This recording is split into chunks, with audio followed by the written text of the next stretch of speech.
Now for the last chapter of The Lion, the Witch and the Wardrobe. Chapter 17.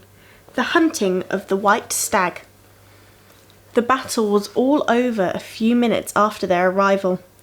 Most of the enemy had been killed in the first charge of Aslan and his companions, and when those who were still living saw that the witch was dead, they either gave themselves up or took to flight. The next thing that Lucy knew was that Peter and Aslan were shaking hands. It was strange to her to see Peter looking as he looked now. His face was so pale and stern, and he seemed so much older. "It was all Edmund's doing, Aslan," Peter was saying. "We'd have been beaten if it hadn't been for him. The witch was turning our troops into stone right and left, but nothing would stop him. He fought his way through 3 ogres to where she was, just turning one of our leopards into a statue. And when he reached her, he had the sense to bring his sword smash down on her wand instead of trying to go for her directly, and simply getting made a statue himself for his pains. That was the mistake all the rest were making. Once her wand was broken, we began to have some chance, if we hadn't lost so many already. He was terribly wounded. We must go and see him." They found Edmund in charge of Mrs. Beaver, a little way back from the fighting line. He was covered with blood, his mouth was open, and his face a nasty green colour. "Quick, Lucy," said Aslan. And then, almost for the first time, Lucy remembered the precious cordial that had been given to her for a Christmas present. Her hands trembled so much that she could hardly undo the stopper, but she managed it in the end and poured a few drops into her brother's mouth. "There are other people wounded," said Aslan, while she was still looking eagerly into Edmund's pale face and wondered if the cordial would have any result. "Yes, I know," said Lucy crossly. "Wait a minute." "Daughter of Eve," said Aslan in a graver voice.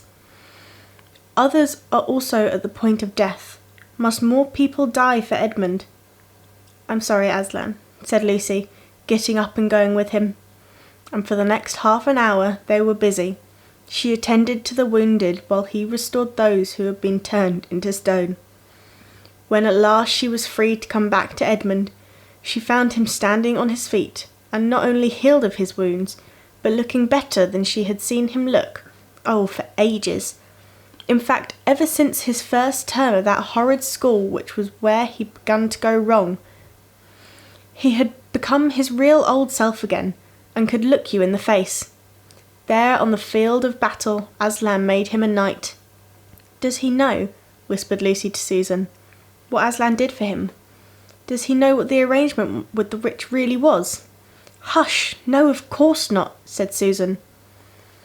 "Oughtn't he to be told?" said Lucy. "Oh, surely not," said Susan. "It would be too awful for him. Think how you'd feel if you were he." "All the same, I think he'd ought to know," said Lucy. But at that moment they were interrupted. That night they slept where they were. How Aslan provided food for them, I do not know, but somehow or another they found themselves all sitting down on the grass to a fine high tea at about 8 o'clock. Next day they began marching eastward, down the side of the great river. The next day after that, at about tea time, they actually reached the mouth. The castle of Cair Paravel on its little hill towered up above them. Before them were the sands, with rocks and little pools of salt water and seaweed and the smell of the sea, and long miles of bluish-green waves breaking forever and ever on the beach. And oh, the cries of the seagulls! Have you heard it? Can you remember? That evening after tea the 4 children all managed to get down to the beach again and get their shoes and stockings off and feel the sand between their toes.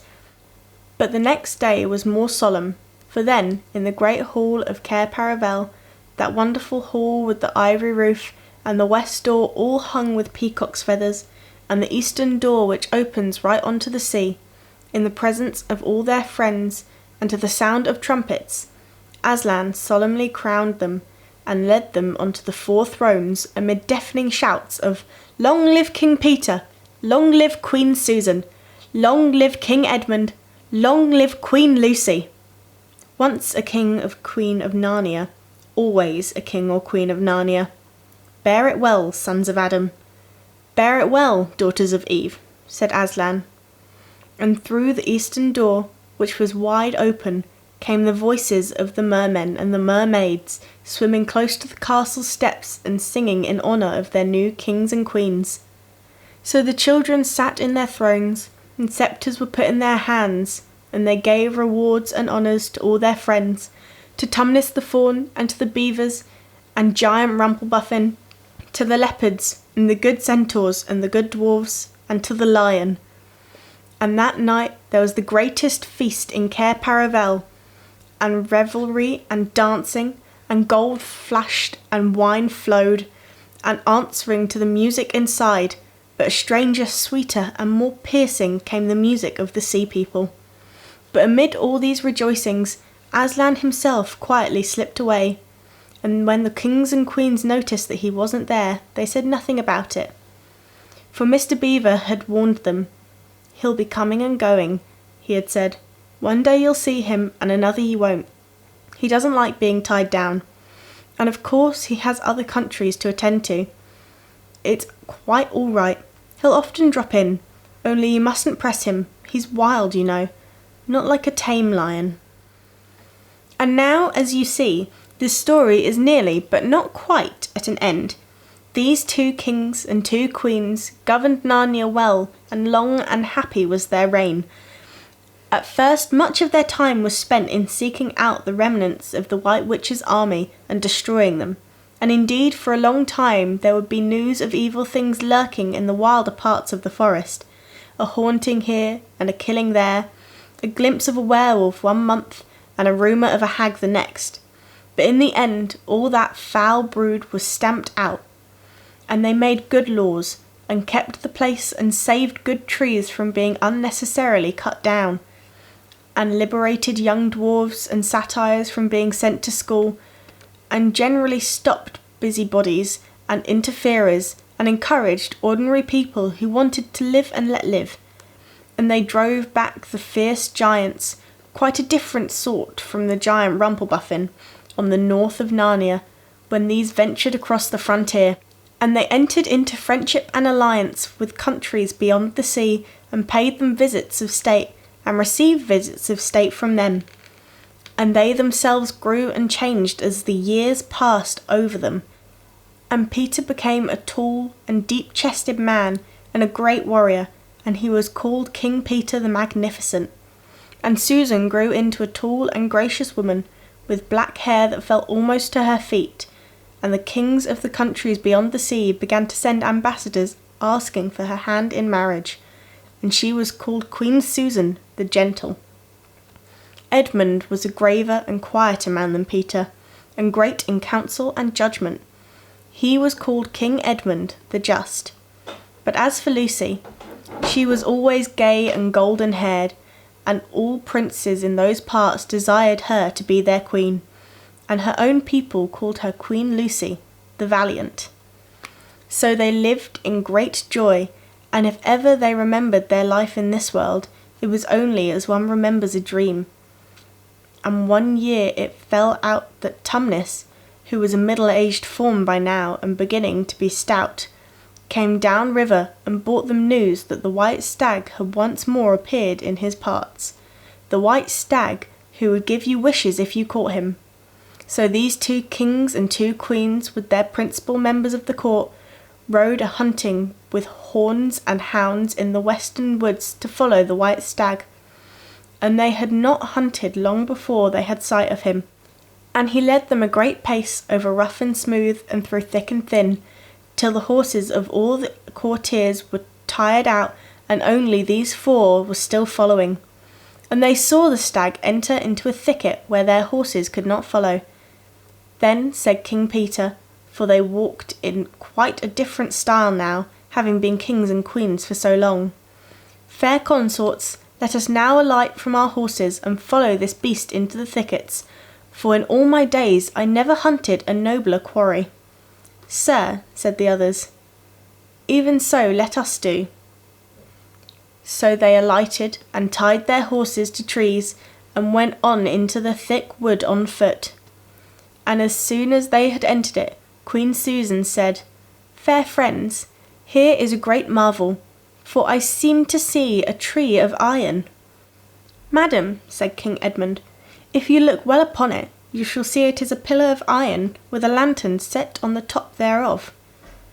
"Marry, a strange device," said King Peter, "to set a lantern here where the trees cluster so thick about it, so high above it, that if it were lit it should give light to no man."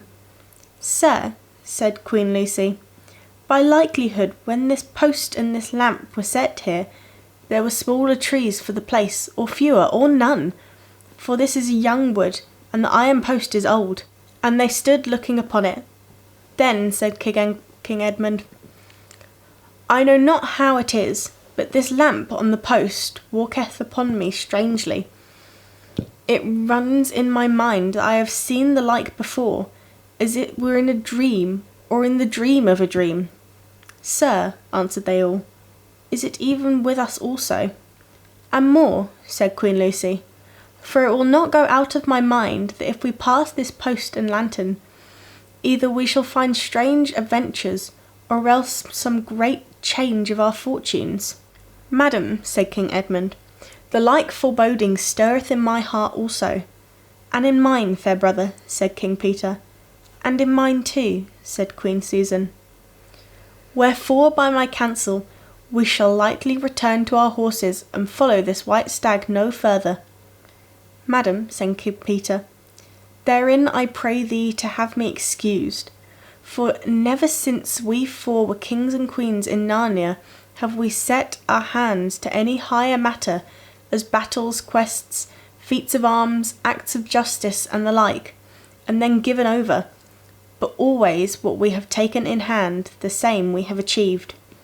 "Sister," said Queen Lucy, "my royal brother speaks rightly, and it seems to me we should be shamed if for any fearing or foreboding we turn back from following so noble a beast as now we all have in chase." "And so say I," said King Edmund, "and I have such desire to find the signification of this thing that I would not by my good will turn back for the richest jewel in all Narnia and all the islands." "Then in the name of Aslan," said Queen Susan, "if you will have it so, let us go on and take the adventure that shall fall to us."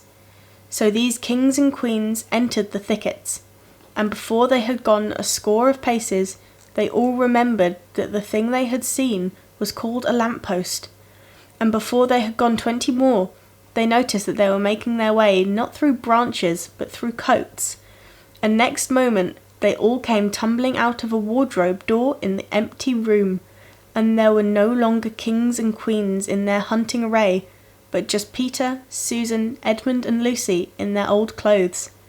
It was the same day, and the same hour of the day on which they had all gone into the wardrobe to hide. Mrs. Macready and the visitors were still talking in the passage, but luckily they never came into the empty room, and so the children weren't caught. And that would have been the very end of the story if it hadn't been felt that they really must explain to the Professor why 4 of the coats out of his wardrobe were missing. And the Professor, who was a very remarkable man, didn't tell them not to be silly or not to tell lies, but believed the whole story. "No," he said, "I don't think it will be any good trying to go back through the wardrobe door to get the coats. You won't get into Narnia again by that route. Nor would the coats be much use now if you did, eh?" "What's that? Yes, of course you'll get back to Narnia again some day. Once a king in Narnia, always a king in Narnia. But don't go trying to use the same route twice. Indeed, don't get there at all. It'll happen when you're not looking for it. And don't talk too much about it, even among yourselves. And don't mention it to anyone else, unless you find that they've had adventures of the same sort themselves." "What's that? How will you know?" "Oh, you'll know all right. Odd things they say. Even their looks will let the secret out. Keep your eyes open." "Bless me, what do they teach you at these schools?" And that is the very end of the adventures in the wardrobe. But if the Professor was right, it was only the beginning of the adventures in Narnia. The end. Thank you for listening to our story. We'll see you another time. Bye bye.